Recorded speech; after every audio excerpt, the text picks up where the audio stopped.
Alright, Friday night at nagkayaan kami ng jowa kong sex bomb dancer sa dati naming tagpuan at ngayon tagpuan ng lahat. Eto na nga ang entrance ng aming pupuntahan. Entrance pa lang ay may ilaw na. Nice! At dito na ay amin nang natatanaw ang mga ilaw mula sa malayo. Wow! Ang ganda, di ba? Yes! Lang yan sa Angono, Rizal. At dito naghahanap na kami ng parking. Habang tumitingin-tingin sa mga kainan ay nagtitingin na rin kami ng parking dito. So ayan, mayroong mga bar dito pero hindi kami dyan kakain kasi ayaw namin ng may nag-iinuman. Makikita natin dito ang photo booth ng tagpuan at mga kainan dito na maraming pailaw. At sa bandang baba kami nakakita ng parking. Sa wakas at nakakita kami ng parking at ito na, umpisa na ang picturean. So habang naglalakad, nagpipicture-picture na kami. At ayan, ang photo booth ng tagpuan, Angono, Rizal. Dito lang yan, sa Rizal. O mas kilala bilang Tagpuan Lakeview. Patuloy ang aming paglalakad at ito nga, naghahanap pa rin kami ng maayos na makakainan. Ayaw kasi namin ng may mga nagiinuman. So, gusto namin yung tahimik lang na lugar o tahimik na spot na pwede namin kainan. At dito na nga kami dinala ng aming mga panga sa Dean's Cafe. So, dito ang daanan. Pasok na tayo dyan. Mukhang maganda dyan. Pagpasok nga namin, ayan, bumungad agad sa amin yan.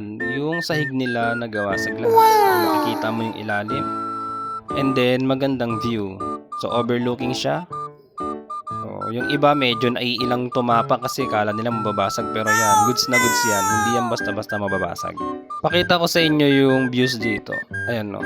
Ganyan dito paggabi. Yan. Kung di ako nagkakamali, Metro Manila pa rin siya yung side na yan. Pakita ko rin sa inyo itong kabilang side. Okay, so maganda talaga yung view niya dito. So, itong lugar na to, mataas talaga to para siyang sa taas ng mundo. Kasi yung pagpaakyat ka pa nga lang dito matarik na siya At mawawala ba naman ang picturean? Siyempre hindi, kaya i-emote na tayo dyan. Okay? Aba, okay Isa pa, tingin sa malayo. Ayos. So, goods na goods yan. At hindi naman ako mapayag na hindi ko sasamahan ng rampa. Ayan, konting lakad-lakad. Uy, ang taas, no? And then, emote ulit. Feeling pogi. Oh, approve. Tingin sa malayo. Pakita ang view. Ayan. Tama na yan. Uy, nasobrahan ka. At tayo nang umorder na ng pagkain. Samantala kaming umorder ng pagkain niya. Then ayan, habang naghihintay kami na mahatid ang aming pagkain at nagkulitan muna kami. Uy, ano yun? Grabe Tignan mo nga naman, talaga naman. Kala mo naman hindi nag-aaway. Ala, sige. Maya-maya mag-aaway na naman kayong dalawa. Sige. Kayo ang plastic nyo, ha? Sige. Nakita ko yun, ha? Sasakalin mo, ha? Ako ba pinag-uusapan nyo? At tawa kayo ng tawang dalawa?